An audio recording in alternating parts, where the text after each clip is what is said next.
Yesu Kristo yeebazibwe, bantu ba Katonda abalungi. Babuuzaako mu linnya lya Mukama waffe Yesu Kristo. Era nga Yesu Kristo ke kakubo akakatono akatutwala mu ggulu. Ye kennyini ly'ekkubo akakatono akatutwala mu ggulu, era ye gwe mulyango ogw'omutono. Ye gwe mulyango ogw'omutono ogutwala mu ggulu, era ng'omulyango omunene gwe guyingira mu ggeyeena, n'ekkubo eddene erigobererwa abangi lyeryo erigenda mu ggeyeena. Naye ye ke kakubo akatono era akalabibwa abatono. Era Yesu Kristo akugamba yingira mu kakubo ako akatono, yingira mu mulyango ogwo omutono ogulabibwa abatono si abangi. Era ng'Omwoyo Omutukuvu ye muyambi waffe kakubo ako akatono. Bantu ba Katonda abalungi, olwaleero tugenda kwogera ku bubaka ku kitangaala. Tugenda kwogera ku kitangaala. Okwogera ku kitangaala tuba twogera ku Kristo. Ye kye kitangaala. Ye kye kitangaala ky'ensi. Obwakabaka obw'ekitangaala tuba twogera ku bwakabaka kubanga ye Kristo kye kitangaala. Kati bwe tugamba obwakabaka obw'ekitangaala twogera ku bwakabaka obwa Kristo bwe tuba twogerako. Olwaleero tugenda kwogera ku kitangaala twongere okitegeera. Era ng'ebintu bingi bye tugenda okwogera wano, bino ebintu by'abo abaaweebwa okutegeera ebyama by'obwakabaka bwa Katonda. Bangi bagenda kuwulira baleme kutegeera. Bagenda kubanga batunula naye nga tebalaba. Nga Mukama w'atugamba mu Lukka 8:10, gwe oweereddwa okutegeera ebyama by'obwakabaka bwa Katonda. Naye oyo ataaweebwa atunule nga talaba, awulire nga tategeera. Era tokaanya muntu yenna, tobeera mukaanyana muntu yenna ng'ebintu bino tabitegeera. Si bya buli omu, ate birina akaseera kaabyo ak'okubitegeera. Akaseera kaabyo gye kali. Tugenda kwogera leero ku bubaka ku kitangaala, era ng'ekitangaala ekyo ye Kristo. Era okutegeera ekitangaala kino tusooke tujjukire Adamu, kubanga ku Adamu buli kimu ekitandikira, n'omuntu okwonoona. Ate era n'okulokolebwa era kutandikira ku Adamu. We tulabira Kristo okulokola ensi, era kitandikira ku Adamu kuba Kristo ye Adamu owookubiri. Tujjukire nti Adamu Katonda we yamutonda mu kifaananyi kye era mu kikula kye. Katonda waffe ayakaayakana nga bw'olaba enjuba n'okusinga enjuba, naye enjuba ke kabonero akatono k'atuwa wano ku nsi ke tuyinza okulabirako ekyefaananyirizaako nti ye bw'ayaka ekitangaala ekiva ku ye ne kituuka eri ensi yonna. Enjuba yeeyaka, naye enjuba si yetuuka mu nsi yonna, wabula ekitangaala ekiva ku njuba kye kituuka mu nsi yonna. Era ekitangaala abantu kye bakwatako, kye balaba, kye bawulira, naye tebakwata ku njuba, so ng'ekitangaala kiva ku njuba. Ng'akabonero akatulaga nti ekitangaala kino kiva mu kwagala. Katonda waffe kwagala, mu ye mwe muva ekitangaala, kati ate ne kibuna ensi yonna. Ate ekitangaala ekyo mwe muva obulamu. Era obulamu bwo buva mu kitangaala. Era n'ebimera byonna olaba bikula binoonya kitangaala. Era ekitangaala kye kireeta ebbugumu, akabonero ak'obulamu. Ebbugumu kabonero ka bulamu. Era olaba omuntu bamukwatako bawulire oba abuguma. Bwe bawulira nnyogoga ne bagamba ono takyayina bulamu. Kati Adamu Katonda yamutonda wa kitangaala yenna ng'ayakaayakana nga bw'olaba enjuba bw'eyakaayakana. Naye nga Adamu naye yali wa kitangaala, nga bw'atambula olaba nti kitangaala kye kitambula. Ekitangaala ekyo nga gwe mubiri gwa Adamu, era ekitangaala ekyo nga bwe bulamu bwe, ate nga kye kyambalo kye ng'alinga bw'olaba bamalayika. Ekitangaala kyabwe bwe bulamu bwabwe, kye kyambalo kyabwe. Era ekitangaala ekyo ye connection bamalayika gye balina ne Katonda. era ye connection gye balina n'obwakabaka obw'ekitangaala, era nabo ekitangaala kye kiba connectinga ku Katonda.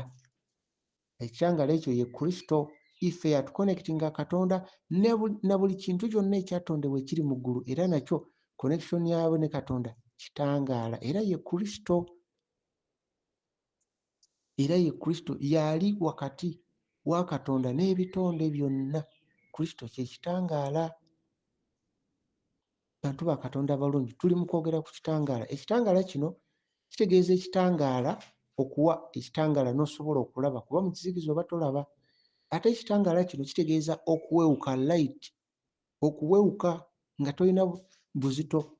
Bamalayika ekibabeeza waggulu n'okwambuka bawewuka, nga wonna akwata obanga katugeeze obanga baluuni nga nolaba nti eba ewewuka eyambuka mu bbanga, naye ate ejjinja lizitowa teryambuka mu bbanga. Kati ekyo njagadde kulaga nti ekitangaala ate kitegeeza light, okuwewuka. Kati Adamu ekitangaala kye kino kye yalina, Katonda kye yamutonda nakyo, nga Katonda bw'ali nti ekitangaala kimu ekyaka ku ye kibuna obwakabaka bwonna obw'ekitangaala. Kati ne Adamu ono olw'okuba Katonda yamutonda mu kifaananyi kye, mu kikula kye, ekitangaala ekyali kiva ku Adamu kyali kyakira ensi yonna. Ekitangaala kyali kiva ku Adamu ekyali kimwakako ne kigenda ne kyakira ensi yonna. Kati buli we kyatuukanga ku bitonde byonna byonna byonna, ng'ebitonde biraba ekitangaala kino, ng'ate ebitonde bino biwulira ekitangaala nga kibiyitamu. Ebitonde bino ebyawuliranga ekitangaala nga kwe bitegeerera nti Adamu ye mukulu waabyo, yakulira ebitonde byonna, yabituuma amannya, gwe biwuliriza olw'ekitangaala ekyavanga ku Adamu. Kati ng'ebitonde byonna olw'ekitangaala kino nga kwe biva bigondere Adamu, era nga ekitangaala kino nga kye kisaasaanya obuyinza bwa Adamu. Wonna wonna we kyatuukanga Adamu nga yalinawo obuyinza ku bitonde byonna, era ebitonde byonna nga bisobola okwogera ne Adamu lwa kitangaala ekyo ekyamuvaako, ne kituuka eri ebitonde byonna byonna byonna, era nga bimulaba nti ono mwana wa Katonda, kuba ayakaayaka n'ekitangaala nga Katonda. Era ebitonde byonna nga biwuliriza Adamu olw'ekitangaala kino, ng'ekitangaala kino bwe buyinza bwe yalina eri ebitonde byonna Adamu. Kati Adamu bw'ayonoona n'akkiriza obulimba, ekitangaala kino ne kimuvaako. Ekitangaala kino kyava ku Adamu, kyayingira munda mu ye ne kibuliramu. Bwe kyabulira munda mu ye, Adamu kwe kulaba omubiri guno gwe tulaba leero, era Adamu kwe kutegeera nti ali bwereere, tayambadde, kuba ekyambalo kye kyali kimuvuddeko eky'ekitangaala. Kati kyekyambalo kye boogerako mu Bayibuli, kye tulaba nti oyo yenna alisangibwa ng'ali bwereere tagenda kutwalibwa, bategeeza oyo alibeera nga talina kitangaala. Kati Adamu bwe yafiirwa ekitangaala ekyo, n'ebitonde byonna byonna ku nsi byonna ne bifiirwa ekitangaala, kubanga ekitangaala kyavanga mu Adamu ne kyakira ebitonde byonna. Kati ebitonde byonna we byabeeranga mu kitangaala nga biraba bamalayika, byogera ne bamalayika olw'ekitangaala ekyo, ate ne bamalayika ba kitangaala. Kati Adamu waafiirwa ekitangaala ne kiyingira munda mu ye, n'alaba olususu luno, n'ategeera ali bwereere, n'adduka yeekweke, n'atandika okuba ng'asobola n'okuwulira empewo. Okusooka yali tawulira mpewo, ng'alinga bamalayika, ng'ekitangaala mubiri gwe ate kyambalo kye. Adamu bw'afiirwa ekitangaala, ekitangaala okuyingira munda mu Adamu kyavaayo yonna ku nsi gye kyasaasaana, wonna mu bitonde wonna kyafulumamu ne kikomawo munda mu Adamu omulundi gumu. Kati n'ebitonde byonna byonna ne bifiirwa ekitangaala ekyo, ne bifiirwa ekitangaala ekyo, ate ekitangaala ekyo nga kye kitiibwa kya Katonda. Kye kitiibwa kya Katonda kye yali awadde Adamu. Kati Adamu okufiirwa ekitangaala ekyo kibategeeza nti Adamu yagwa okuva mu kitiibwa kya Katonda, kyekyali ekitangaala ekyo. Kati ebitonde byonna byonna byonna ne bifiirwa ekitangaala ekyo, ate nga bwe bwali obulamu bwa Adamu. Kati n'ebitonde byonna byafiirwa obulamu, kubanga obulamu byafunanga obulamu nga bubijja ku Adamu olw'ekitangaala ekyo. Kakati Adamu bw'afiirwa ekitangaala ekyo, n'ebitonde byonna byonna ne bifiirwa ekitangaala ekyo, nabyo ne bifiirwa ekitiibwa kya Katonda, ne byonna ebitonde byonna ku nsi Kati okufa bwe kutyo bwe kwajja nti mu Adamu omuntu omu okufa ne kujja eri ebitonde byonna byonna byonna ku nsi. Kati bwe kutyo okufa bwe kujjira mu muntu omu Adamu. Kakati Kristo ye bw'ajja ng'ekimuleese ekyo ekitangaala Adamu kye yafiirwa Kristo ye nga kyaleese. Kati Kristo kyebava bamuyita Adamu owookubiri nga Adamu eyasooka ye yafiirwa ekitangaala. Kati Adamu owookubiri ajja nga ye Kristo, mu ye ekitangaala ne kive mu ye kyakira ensi yonna n'ebitonde byonna byonna. Kati abe nga Adamu ole yasooka mu ye okufa mwe kwajjira, mu Kristo Adamu owookubiri obulamu mwe bwajjira. Obulamu eri ensi, ate obulamu buno bwa mwoyo bwa mmeeme. Katonda bwe yatonda Adamu, Adamu n'afuuka emmeeme ennamu. Kati obulamu bwe twogerako Kristo bwe yaleeta bulamu bwa mmeeme.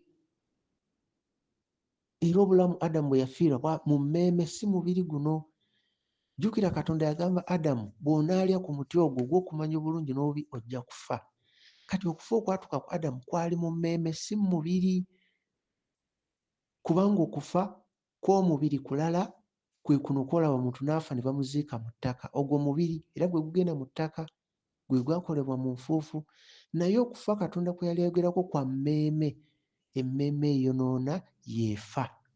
Kati ndowooza awo kitegedde. Kati okufa kuno kwa mmeeme. Kati Kristo obulamu bwe yaleeta bwa mmeeme, ng'emmeeme eno Kristo mw'aleese ekitangaala, emmeeme eyo n'eyanga bifuna ekitangaala. Olwo ekitangaala ekyo kyakire mu mmeeme, kyake ekitangaala kigende kibune ebitonde byonna byonna byonna n'ensi yonna yonna yonna. Kati ekyo Kristo kye yajja okukola. Adamu bwe yafiirwa ekitangaala yali takyasobola kwogera ne Katonda ow'ekitangaala, takyasobola kwogera ne bamalayika. Kati Kristo kwe kujja nga kye kitangaala azzeewo kiri Adamu kye yafiirwa okuzzibwayo, azzibeewo buggya nga bwe yali. Kati ekigambo revival awo we kiva, reviving us back, tuzzibweyo buto nga bwe twali nga tuli kitangaala. Tuzzibweyo bwe twali nga ffenna tuli kitangaala.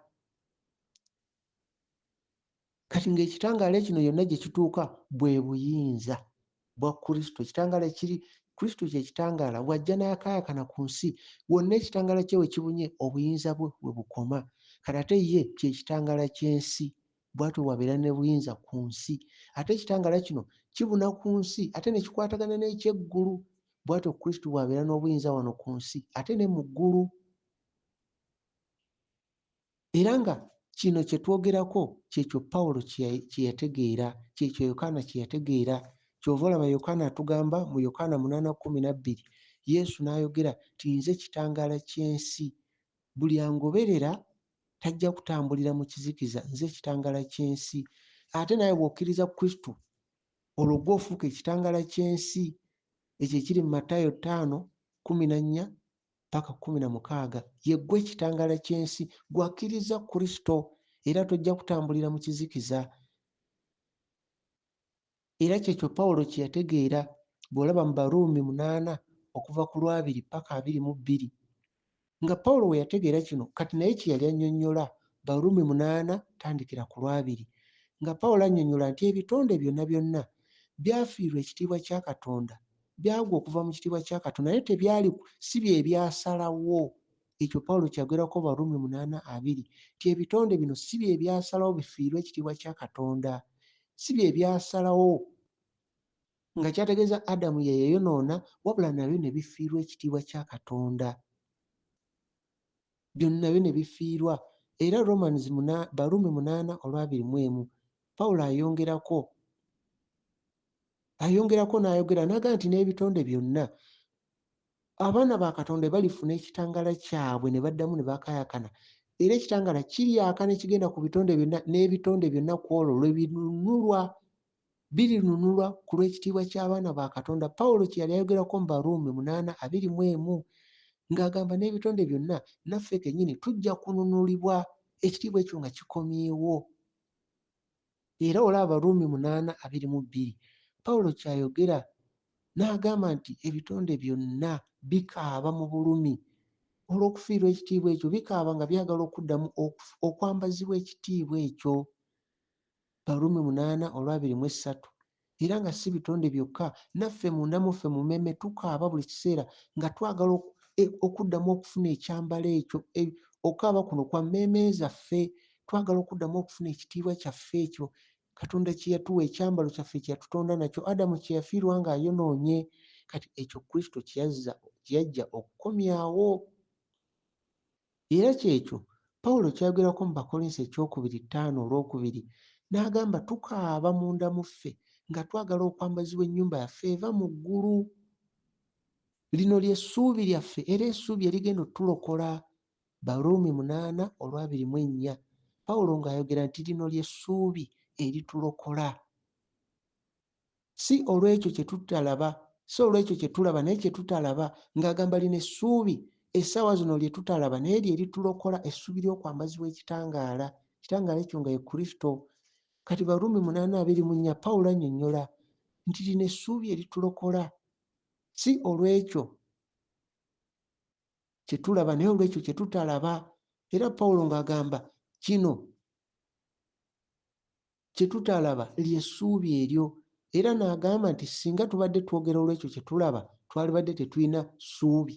Naye essuubi lyaffe tulina kuba tetukiraba essaawa zino. Kati ly'essuubi lyaffe lye tulina, ekyo tulinda bwe bugumiikiriza. Kyayogerako mu Baruumi 8:25 bw'osomawo ojja kitegeera. Bantu ba Katonda abalungi, kati kino nakyo tubadde twetaaga tukitegeere. Twongere okutegeera ekitangaala kuba obubaka buno tuli mu kwogera ku kitangaala. Kati Adamu bw'ayonoona n'afiirwa ekitangaala ekyo ekyali kibunye ensi yonna ebitonde byonna, bw'ayonoona ekitangaala bwe kyagenda n'aba ng'ali mu kizikiza. Kati n'ekizikiza kino nakyo nga kiva ku Adamu ye kennyini eyayonoona, nga kiva ku ye ne kibuna ebitonde byonna byonna ku nsi, bw'eti ensi bwe yagenda mu kizikiza. Olw'okuba ekitangaala era kyali kiva ku ye ne kibuna ensi, n'ekizikiza kati kiva munda mu Adamu ono ne kibuna ensi yonna, ensi bw'eti bwe yajja okubeera mu kizikiza. Era ensi yonna yonna n'ebikkibwa ekizikiza. Olw'okuba ensi yonna yabikkibwa ekizikiza nga kiva mu muntu omu, Kristo kwe kujja nga ye kye kitangaala ky'ensi. Era Yesu bw'ajja n'ayogera nti ensi eri mu kizikiza naye ye ekitangaala azze, naye ensi temutegedde. Ensi egaanye ekitangaala n'eyaniriza kizikiza.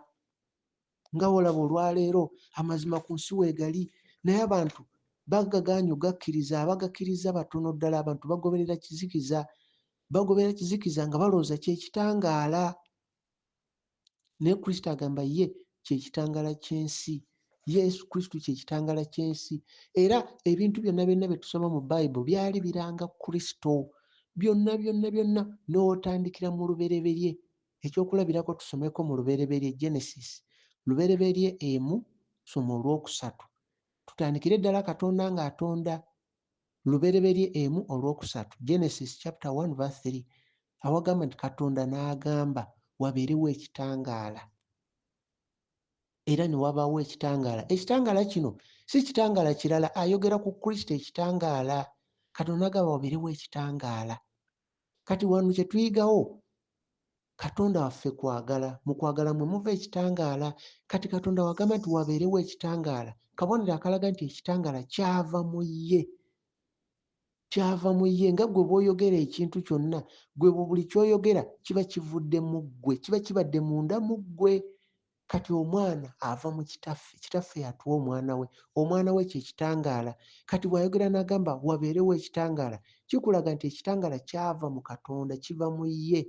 Awo Kristo w'abeerera omwana wa Katonda. Ekitangaala kiva mu ye mu Katonda. Wagamba nti wabeerewo ekitangaala. Kuba wano w'olina okitegeerera bwe tugamba nti kitaffe n'omwana n'omwoyo omutukuvu. Kitaffe n'omwana n'omwoyo omutukuvu. Siga nti bali basatu wabula ali omu. Wabula omwana ava mu kitaffe. Omwana ono ava mu kitaffe. Ate omwoyo omutukuvu ono tumufuna okuva ku mwana. Okuva ku mwana. Yesu Kristo kyeyava agamba nze ka ŋŋende omubeezi omuyambi asobole okujja. Nze ka ŋŋende omubeezi omuyambi omwoyo omutukuvu asobole okujja. Kakati kiri olw'okuba naffe twatondebwa mu kifaananyi kye mu kikula kye. Kampe ekyokulabirako nti nga bw'olaba nti singa mba njagala katugeze kukwata ssimu, katugeze essimu eri awo wansi ngitunuulidde njagala gikwata mu ngalo, nja kusooka ndowooze munda mu nze nti njagala kukwata ssimu. Ekyo kirowoozo. Ate njogere mu kamwa nti njagala kukwata ssimu. Kati wali nalowoozezza bulowooza njagala kukwata ssimu naye ababeerawo tewali amanya kye ndowooza. Naye bwe nkyogera ne nga njagala kukwata ssimu, awo ne bategeera kye ndowooza. Kati ate bwe ngolola omukono gwange ne nkwata essimu, ekyo kikolwa. Naye nga ekirowoozo kye nalowooza nti kankwate essimu n'ekigambo kye njogedde kankwate essimu n'ekikolwa kye nkoze ne nkwata essimu, byonna birina omwoyo y'omu. Omwoyo eyandeetedde okulowooza nti kankwate essimu ye mwoyo ali emabega wanze okwogera kankwate essimu, ye mwoyo ali emabega w'ekikolwa nze okukwata essimu. Kati nze ekirowoozo kye nalowooza nti kankwate essimu n'ekikolwa n'ekigambo, omwoyo y'omu. Kati kitaffe kye kirowoozo tikankwate essimu, omwana kye kigambo nenjogera kankwate essimu. Nga bwe soogera tewali ategeera kirowoozo ekyo kye mbadde nakyo, naye bwe njogera abalala ensi n'eryoka ekitegeera. Ate bwe nkikola, ekikola ye mwoyo mutukuvu. Kati kitaffe kye kirowoozo, omwana kye kigambo, omwoyo mutukuvu kye kikolwa. Kati Katonda w'agamba lubereberye 1:3 nti leka wabeerewo ekitangaala, kabonero akalaga nti kibadde munda mu kitaffe naye bw'akyogedde kye kigambo kya Katonda. Kati teri kimanyika okuggyako nga kiyise mu kigambo. Teri kirowoozo kyo kiritegereka paka ggwe kennyini ng'okyogedde oba ng'okiwandiise. Kati ne ku nsi kuno tekuli kiriko okuggyako nga kyakolebwa olw'omwana, kuba ebintu byonna Katonda yatonda yagamba nga wabeerewo, leka wabeerewo. Kati kino kyama kyakwekebwa. Katonda waffe kwagala, mu kwagala mwe muva ekitangaala, mu kitangaala ne muvaamu obulamu. Naye ng'omwoyo ali emabega w'ekirowoozo ye mwoyo ali emabega w'ekigambo, ye mwoyo ali emabega w'ekikolwa. Teri kigambo kyogerwa nga tekirowoozeddwako. Olwaleero obubaka twogera ku kitangaala. Twogera ku kitangaala, abantu ba Katonda abalungi. Era tugambye nti Adamu nga bwe yafiirwa ekitangaala n'abeera kizikiza, era ekizikiza kyava mu ye ne kibuna ensi yonna.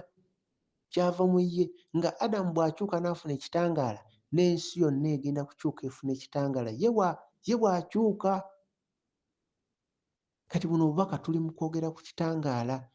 Gwe ali eyo omulonde wa Mukama, otegeere ki kye tuli, otegeere mu bwakabaka obw'ekitangaala ki kye basuubira, ki kye batusuubiramu, ki kye baagala tumanye, tuleme kulimbibwalimbibwa, wabula ekitangaala kino kitumulisize.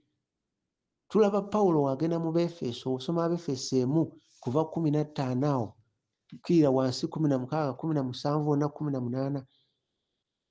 Tulaba Pawulo agenda mu Befeso. Pawulo wagenda mu Befeso awo Abefeso 1:15 soma ogende paka 18, asanga balina okwagala, balina okukkiriza, n'agamba naye mbasabira Katonda azibule amaaso g'entegeera yammwe mufune omwoyo w'okubikkulira, omwoyo w'okumanya. Kati nga bino Pawulo kyayagala bategeere ebyama ebyo ebyakwekebwa, bategeere nga Yesu bwe yali ayogera kye yali ng'ategeeza, kuba bino ebintu byakwekebwa. Kuba bw'obeera mu kizikiza ojja kunoonya Katonda ng'ekizikiza bwe kyagala, kuba ekizikiza kirina enteekateeka yaakyo, engeri gye kyagala abantu basinzeemu Katonda. Kati bw'obeera mu kizikiza kye bakugamba ky'okola, si Katonda kye yakugamba wabula ekizikiza kikugamba, kuba obeera mu kizikiza. Bw'obeera mu kizikiza, amateeka g'ekizikiza ge gakufuga, kuba obeera mu bwakabaka bwa kizikiza. Ate bw'obeera mu kitangaala, era obwakabaka bw'ekitangaala bwe buba bukutwala. Kati mu kizikiza oba ogenda kubeera mu ddiini za nsi, mu nsinza ya nsi, singa Katonda bw'ayagala. Naye bw'obeera mu kitangaala ogenda kumanya ekyo Yesu kye yamanya, Musa kye yamanya, Isaaya kye yamanya, Dawudi kye yamanya, naawe ky'ogenda okumanya. ekyokulabirako nti wobeera mu kitangaala otegeera nti Kristo waali we mukuŋŋaana 2 3 ku lw'erinnya lye abeera mu makkati gammwe era omanya nti ekitangaala kyammwe ekyo ye Kristo waali, olwo ng'oli mu kitangaala. Naye ate bw'obeera mu kizikiza bajja kugamba taliiwo, bajja kugamba wano Yesu taliiwo, muyite buyisi nga bwe bayita emizimu, balyoke bakugambe muyite Yesu emirundi 10, muyite Yesu emirundi 2 oba 3. Mutandika okwogerera waggulu Yesu, Yesu, mwogere emirundi gyonna. So nga ate abali mu bwakabaka bw'ekitangaala be tukimanyi nti waali 2 3 bwe bali mu linnya lye waali awo. Tosobola gani katumuyite emirundi 2, emirundi 10, kuba okumuyita kabonero akalaga nti temumuwulirawo, taliiwo.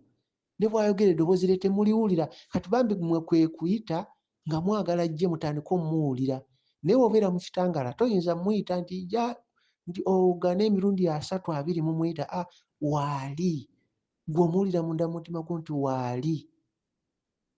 So nga mu kizikiza bajja kugamba muyite emirundi 10 taliiwo. Kati otandika omuyita. N'olw'ensonga eyo bw'obeera mu kizikiza ogenda kusinza ng'ekizikiza bwe kiteeseteese. Era bw'obeera mu kizikiza ogenda kukola byonna by'okola nga tomanyi, ng'oyogera ennimi kati mutuufu kizitegeeza tozimanyi. Kabonero akalaga nti obeera muzibe. Era nannyini nnimi ezo waalivaayo naawe obukakafu tolyewakana era tolimuwakanya nti zize. Tujjukire nti ebintu bye tusoma mu Bayibuli biri mu ngero. Nga bw'olaba mu Lukka 8:10 gwe oweereddwa okutegeera ebyama bwakabaka bwa Katonda. Naye abalala bagenda kutunula nga tebalaba, bawulire nga tebategeera. Bino ebyama bya batono. Ate ebigambo bino biweebwa mu byama okuswaza abagezi b'ensi eno. Kuba abagezi b'ensi eno bamanyi okutegeera Katonda. Ogenda n'omusoma mu Bible College, ogenda n'omusoma mu theology. Katonda tomusoma kubanga gw'oba ne ssente akakadde ak'okusasulayo ku ssomero mu Bible College waliwo atakayina, kati ye taasinkane Katonda, waliwo ataziina ezo ssente. Ate weebuuze abakusomesa baamusisinkana, abakusomesa bava mu ggulu baamusisinkana? Nedda. Era abantu bangi bali mu masomero ga Bible College ga theology nga ne Katonda tebamukkiririzaamu. Tubalaba bangi abali abasomesa Abachina, Bajapaani, baani ng'eri ewaabwe basinza Temple, Shaolin n'ebirala Bahindu. Wabula nga baasoma ne bafuna qualification, ne bafuna ebisaanyizo okusomesa mu masomero ago, nga diguli baazifuna baprofesa mu Bible, mu theology, naye nga Katonda tebamumanyi. Kati Katonda ye tebamusoma ku ssomero. Omunoonya na mutima gwo ate n'omuzuula. Kati Kristo ekitangaala kye twogerako, Katonda bwe yali atonda ng'ayogera ku kitangaala yali ayogera ku Kristo. Bw'agamba nti kawabeerewo ekitangaala, Lubereberye 1:3, Katonda n'agamba leka wabeerewo ekitangaala ne kibaawo. Ekitangaala ekyo ye Kristo. Era olaba Lubereberye 1:4, Katonda n'ayawula ekitangaala mu kizikiza. Katonda yekka yayawula ekitangaala mu kizikiza. Kati leero ng'okimanyi n'ensi eri mu kizikiza, Katonda yekka y'asobola okwawulira n'ayawula ekitangaala n'ekizikiza yekka, si magezi gaffe. Era Lubereberye 1:5, Katonda n'ayita ekitangaala olunaku, emisana. Katonda n'ayita ekitangaala edde, God called light day. Katonda n'ayita ekitangaala emisana. Era ekizikiza n'akiyita ekiro. Bino byonna bya ngero naye birina kye bitegeeza. Katonda n'ayita ekitangaala emisana, ekizikiza n'akiyita ekiro. Kati buli w'osoma mu Bayibuli n'osoma ekiro boogera ku kizikiza, ate buli w'osoma ne basoma ekitangaala boogera ku Kristo. Kati mu Bayibuli buli w'osoma nga bagamba emisana boogera ku Kristo, bategeeza obudde ng'olaba ng'ekitangaala kikwakira. Ate boogera ekiro boogera ku kizikiza. Ekyokulabirako tusoma Yokaana 3 okuva ku lusooka paka ku lwokubiri. Nicodemus ajja ewa Yesu ekiro. Kabonero akalaga nti Nicodemus yali ali mu kizikiza, yatambulira mu kizikiza. Baba bategeeza emmeeme ye Nicodemus yali eri mu kizikiza. Emmeeme yo n'eyange ze zibeera mu kizikiza oba mu kitangaala. kati bwe baga nti Nikodemasi yajja ewa Yesu ekiro bategeeza yajja naye ng'emmeeme ye efugibwa kizikiza ng'etambulira mu kizikiza. Kati bwe boogera ku misana baba bategeeza emmeeme okuba ng'eraba ng'oli mu musana. Era Nikodemasi bwe yajja ewa Yesu, Yesu n'amubuulira olina okuzaalibwa ogwokubiri, teri agenda kulaba bwakabaka bwa Katonda nga tazaaliddwa gwakubiri. Nikodemasi n'abuuza, omuntu asobola okuddamu mu lubuto lwa maama we? N'addamu n'azaalibwa ng'ate mukulu. Kati Nikodemasi lwaki yabuuza ekyo? Kuba ali mu kizikiza, emmeeme eri mu kizikiza bambi talaba. Kati ate azza wali Yesu Kristo ekitangaala naye talaba kuba ye kennyini ali mu kizikiza. Kati Kristo ye okuyingira mu ggwe olina kusooka n'omukkiriza, ekitangaala ne kiyingira mu ggwe mu mutima gwo n'olyoka olaba. Kati Nikodemasi yajja ewa Yesu naye ng'ali mu kizikiza, budde bwa kiro talaba. Kabonero nti naawe ekigambo kino osobola okkiwulira nga kya kitangaala ne kikwakira naye n'otategeera n'akamu, kubanga emmeeme ekyafugibwa kizikiza. Y'ensonga lwaki ne Nikodemasi yali wa Yesu yennyini ekitangaala ng'ayogera naye naye talina kye yategeera. Ekitangaala Yesu kyalina tekyamulisiza Nikodemasi kulaba, kubanga ye kennyini yali atambulira mu kizikiza nga kye kimutwala kye kimufuga.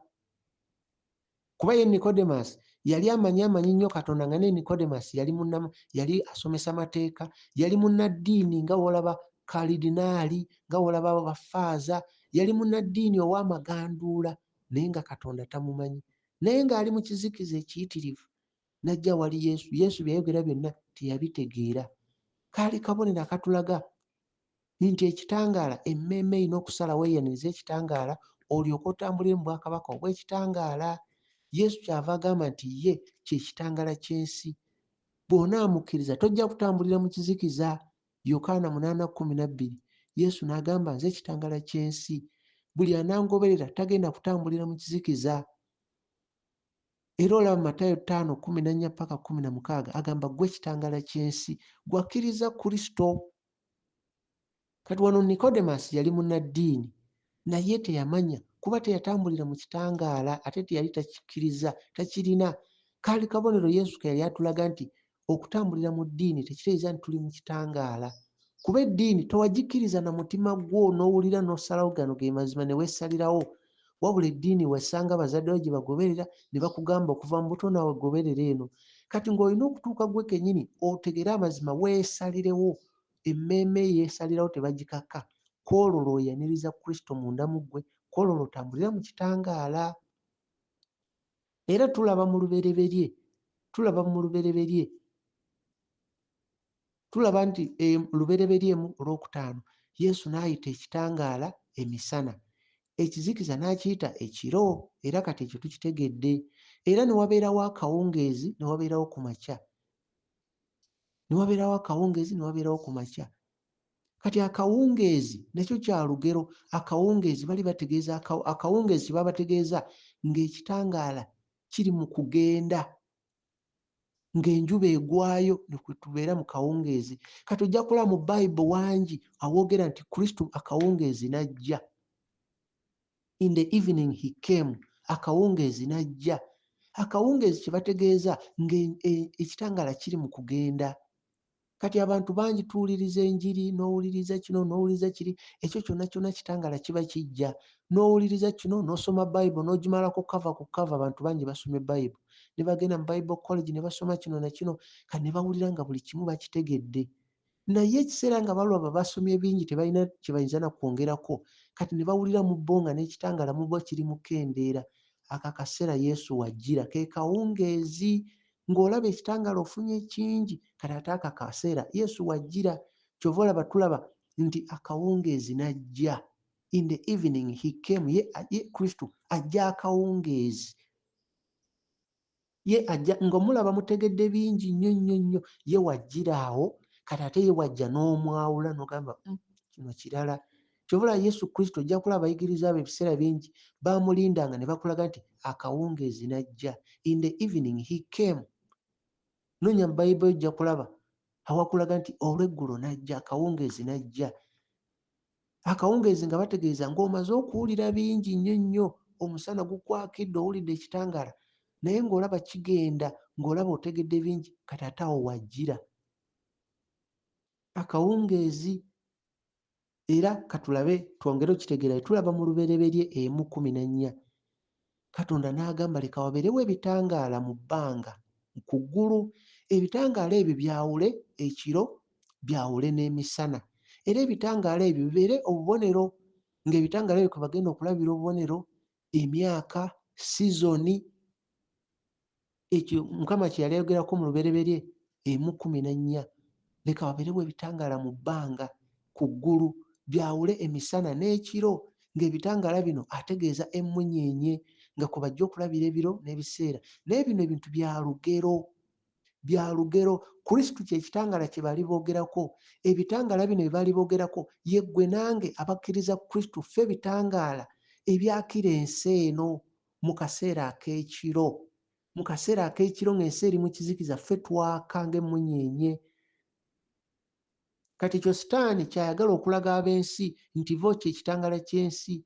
Y'ensonga lwaki ababimbi, abazannyi ba firimu beeyita basita, nti mmunyeenye. Bo bamanyi kye kitangaala ekyaka, naye nze naawe ffe kitangaala ekyaka. Wakati ng'ensi eri mu kizikiza, ffe tugaba n'ekitangaala ne kyakira abantu ne bategeera nti kino kye kitangaala. Era ffe bye balabirako ebiro ne sizoni n'emyaka. Ekyokulabirako Yesu Kristo yennyini ekitangaala gwe basinziirako okubala emyaka. Kati olwaleero babala nti emyaka 2025 eddi. Eddi etegeeza after the death, okuva ku kufa kwa Yesu kwe kutandika okubala emyaka gino. Kati tulina myaka 2025.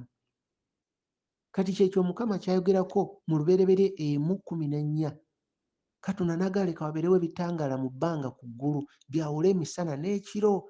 Kati era n'onaabeera mu ggulu tebajja kugamba nti mu mulembe wee guti, mu mwaka wee guti. Basinziira ku abo abaamanya Katonda, bye byali ebitangaala by'ensi. Era etubeera mu ggulu mujja kuba mugamba ku mulembe gwa Samusooni, ku mulembe gwa Dawudi, ku mulembe gwa Musa, ku mulembe gwa Aburahamu, ku mulembe gwa Elijah. Bye bitangaala kwe tujjukirira emirembe n'obubonero. Ekigambo kya Katonda ekitangaala ffe we tukigabana bw'otegeerera n'ogamba kati tuli mu biseera bwe biti. Ekigambo kya Katonda kikyuse. Ekigambo kya Katonda kikyuse. Mukama atandise otuwa okubikkulira n'ogamba bino nno ebiseera bye tulimu, ensi egenda kuggwaawo, tuli mu biseera bya nkomerero, ng'osinziira ku bitangaala. Ekitangaala be babaweereza ba Mukama. Ggwe ategedde Kristo, ggwe kitangaala ky'ensi. Kristo ye kennyini kye kitangaala ky'ensi nga bw'ayogera Yokaana 8:12. Kati ggwe ategedde Kristo, ggwe kitangaala ky'ensi. Ayakira mu ggwe abone ensi yonna. Ayakira mu ggwe abone ensi yonna. Era akawungeezi Kristo bw'ajjira, akawungeezi bategeeza ng'enjuba eri mu kugwayo. Akawungeezi bategeeza nga owulidde bingi, owulira ofunye ekitangaala kingi, osome nnyo Bayibuli, owulidde enjiri n'enjiri, naye akaseera ng'olaba tekyali kipya kye bakugamba, olaba enjuba egwayo, olaba ng'ekitangaala ekiggwayo, olaba ababuulizi bavudde ku mazima, olaba ng'ekitangaala ekigenda. Akawungeezi ye Kristo bw'ajjira, ye kennyini kati wajjira n'aleeta ate ekyenjawulo ekikye. N'olyoka ogamba lwaki tetwasooka ne tuwulira kino? Lwaki tetwasooka ne tuwulira kino? Kati akawungeezi ako bw'ajjira, ekyo ne Elijah yakimanya. Y'ensonga lwaki Elijah bwe yatuuka okuyita omuliro okuva mu ggulu yaguyita kawungeezi. Kaali kabonero akalaga akawungeezi. Ye bw'ajjira, bw'osoma mu kitabo kya First Kings 18:36, Bassekabaka ekisooka 18:36, ojja kulaba nti akawungeezi Elijah n'asaba omuliro ne gulyoka gujja. Akawungeezi kugamba ekindeke ki?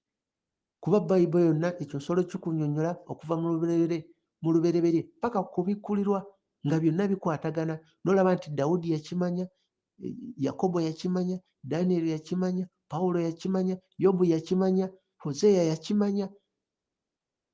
Naye tuviire ddala mu Lubereberye kaabe Nuuwa ekyokulabirako. Soma Lubereberye 8:11. Kuba jjukira amataba we gajja, Genesis chapter 8:11, Lubereberye 8:11, amataba bwe gaali gazze nga Nuuwa bali mu lyato, Nuuwa okutegeera nti kati amataba gakendedde oba amataba amazzi gazzeeyo wansi kati emiti girabika, kuba amataba bwe gajja amazzi gaabika emiti gyonna n'obusozi bwonna ku nsi bwonna ne bubulirayo. Kati Nuuwa okutegeera nti amataba gagenze amazzi gakkakkanye kati emiti girabika, olaba Lubereberye 8:11 Nuuwa alaba ejjuba. Ejjuba eryafuluma mu lyato ne ligenda litambula ku nsi ne lijja n'akakoola mu kamwa kaalyo. Naye ejjuba lino we lyajja kawungeezi n'akakoola. Kati we lyajja n'akakoola, Nuuwa kwe kutegeera nti emiti gyonna gyabadde gibulidde mu mazzi. Naye olaba ejjuba lizze n'akakoola mu kamwa, kabonero nti amazzi gakkakkanye. Kati ejjuba lino, amakulu ge njagala olabe nti ejjuba lino lyajja kawungeezi. Kati ng'akabonero akaaliwo nti akawungeezi Kristo wajjira kwe kununula we, okununulibwa kwaffe bwe kujjira, okulokolebwa kw'ensi bwe kujjira. Kawungeezi, ng'akawungeezi kategeeza ng'enjuba eri mu kugwayo, ng'ekitangaala tulaba ng'ekigenda ye wajjira. Kati ye Mukama waffe ajja kawungeezi. Bino ebintu bya lugero byakwekebwa okuswaza abagezi b'ensi eno.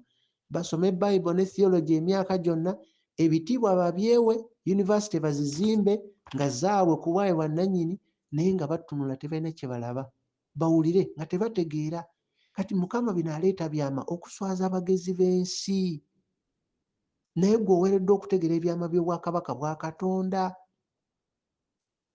Kati wano nkubuulira ku lw'eggulo, Nuuwa ejjuba lyajja lwa ggulo nga kaali kabonero nti ensi ewonye okuva mu kufa, nga kitegeeza okulokolebwa kwaffe kujja lwa ggulo. Ensi yonna ne Elijah, nkulaza Elijah Bassekabaka ekisooka 18:36 olw'eggulo Elijah omuliro gwo kwe kujja olw'eggulo. Kati bino byonna biri byama byakwekebwa. Kyali kiraga nti okununulibwa kwaffe kugenda kujja lwa ggulo, Kristo agenda kujja lwa ggulo. Kabeere Musa. Jjukira Musa, Mukama we yamugamba agambe abaana ba Isirayiri basige omusaayi gw'endiga ku nzigi zaabwe, naye endiga eno okugitta, okukola ssaddaaka endiga, Musa yali ababuulidde kino kigenda kukolebwa lwa ggulo, kigenda kukolebwa mu kawungeezi. Bino byonna ebintu si bya butanwa. Katonda yali alaga patani nga bino byonna byali biranga Kristo. Era olaba mu kitabo kya Exodus Okuva 16:8 ojja kulaba nti Musa yabagamba naye ng'endiga eno okugitta kya lwa ggulo, ng'ogwo omusaayi gwe bagenda okusiga ku nzigi, okubeera nti Passover, malayika olunajja alabe enzigi okuli omusaayi, abo nga bagenda okununulwa. Bonna nga bubonero. Kulage ki nkundeke ki? Bino nsobola okulaga okuva ku Lubereberye paka ku bikkulirwa byonna bye bimu. Ne wasoma Exodus 12 chapter 6, Exodus chapter 12 verse 6, n'osoma Okuva 12:6 olw'omukaaga ojja kulaba Musa awo Musa Olubereberye 12:6, olabe Olubereberye 16:8, ojja kulaba nga boogera olw'eggulo. Musa ng'agamba abantu olw'eggulo akawungeezi. Lubereberye 12:6, endiga eyo kawungeezi, naga akawungeezi mujja kulya, akubawa ekyokulya. Akawungeezi agenda bawa akawungeezi okulya, endiga eyo okulya, akawungeezi agenda bawa ekyokulya. Byonna nga bya kawungeezi. Kuba jjukira abaasomawo, endiga eyo yali erina okuttibwa, omusaayi guteekebwe ku nzigi, akawungeezi ako. Kati byonna olaba nti kwalinga kawungeezi. Soma Olubereberye, awo wonna kyemmanyi abasinga mwasomawo ddala. Soma Exodus 12:6, awo wonna Exodus 16:8, awo wonna Musa nga bagamba akawungeezi, nga buli ekyakolebwanga nga babuulira abaana ba Isirayiri bonna akawungeezi. N'olw'ensonga abantu ba Katonda abalungi, tubadde twogera ku kitangaala, otegere ekitangaala ekyo ye Kristo. Ate Kristo agenda kujja akawungeezi, naye ki ekikola akawungeezi? Kiba kitangaala ng'enjuba egwayo. Kwe tulabira nti ekiseera ky'akawungeezi kituuse, Kristo agenda kujja, ye ajja kawungeezi. Nzikiriza nti mu bino bye twogedde olina ky'oyongedde okutegeeramu nga kyogera ku kawungeezi, nga kyogera ku kitangaala. Bino byama byakwekebwa, naye nzikiriza nti otegedde nti ekitangaala kino kyaka okuva ku Kristo ne kibuna ensi yonna. Kati ekitangaala kino kigenda kwaka kuva mu ggwe munda, nga buli kibune obutonde bwonna bwonna, ensi yonna yonna yonna nga kiva mu ggwe. Kati gye kinaatuuka yonna bwe buyinza Katonda bw'anaaba akuwadde, bwe bwakabaka, bwebwo obwakabaka, bwebwo obusika Mukama bw'ali mutuwa, nti ekitangaala nga bwe kyaka okuva mu ye ne kibuna obwakabaka bw'ekitangaala bwonna, naffe ekitangaala kigenda kuva mu ffe kibune ensi yonna, kibune obwakabaka bwonna bw'agenda otuwa. Bwe busika Mukama bw'atuwa, kyekitangaala ekigenda okwaka okuva mu ffe, kigenda kwaka kuva mu ffe kibune ensi yonna yonna yonna. Lwe lutalo oluli mu mwoyo, nti ekizikiza kirwana nakyo kive mu ffe kibune ensi yonna. Kati lwe lutalo oluli mu mwoyo, naye nga omubiri guno ogw'ekizikiza wo waliwo okufa.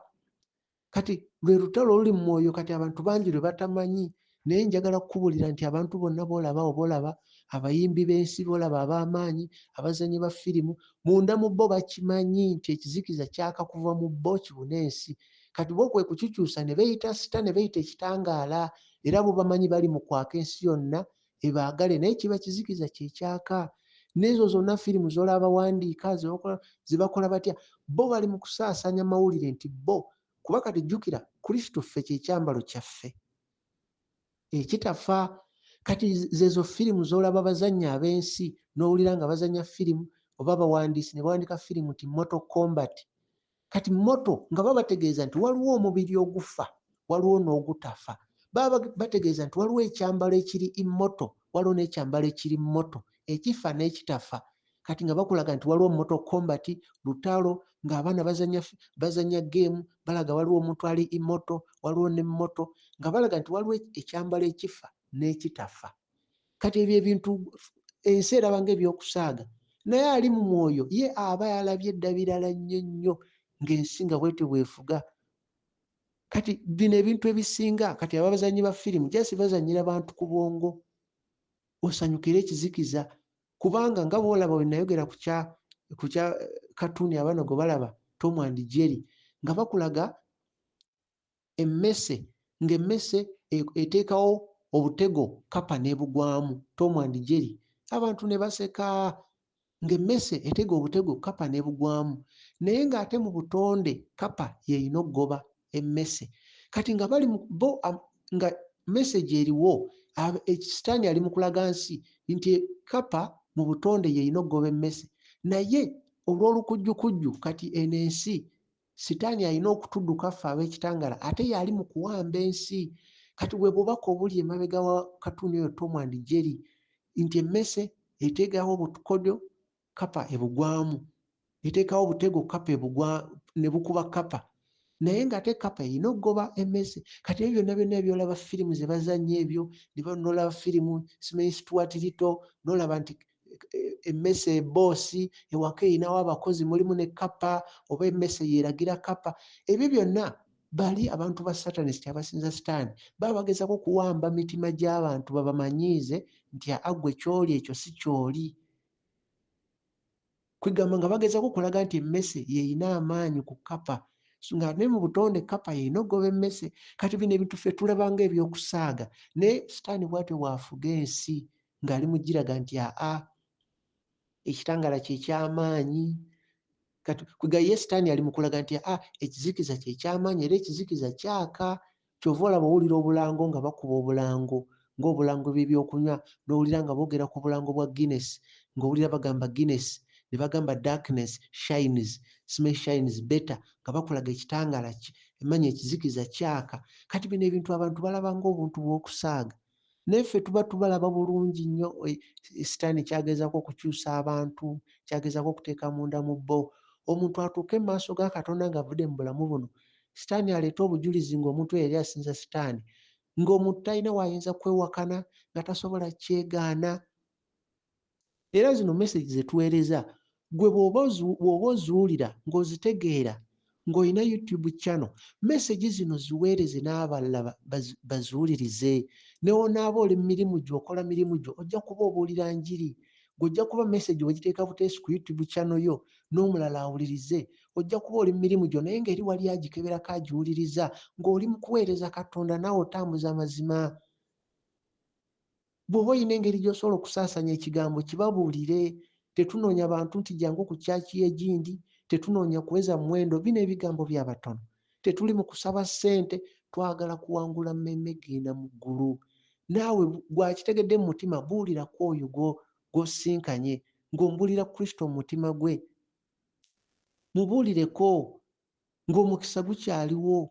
Tolinda kaseera kali oyimirire mu maaso ga Katonda nga gwe wali ku birala nnyo, nga wali ku birala nga naye amazima Musa ge yamanya, Eriya ge yamanya, Daniel ge yamanya, Pawulo ge yamanya, nga gwe tewagategeerako. Wamanya musumba wo ne gy'osabira, ng'ate musumba wakugamba taata w'omwoyo gwo. Nga sitaani akuwaako obujulizi nti oli wuwe, lwaki olinda okulengera abalala nga bali mu kutambula kakubo akatono babaaniriza, babasanyukira bamalayika, ng'oli eri mu muliro naye ng'amazima gajja wagamanya? Lwaki olinda akaseera ako?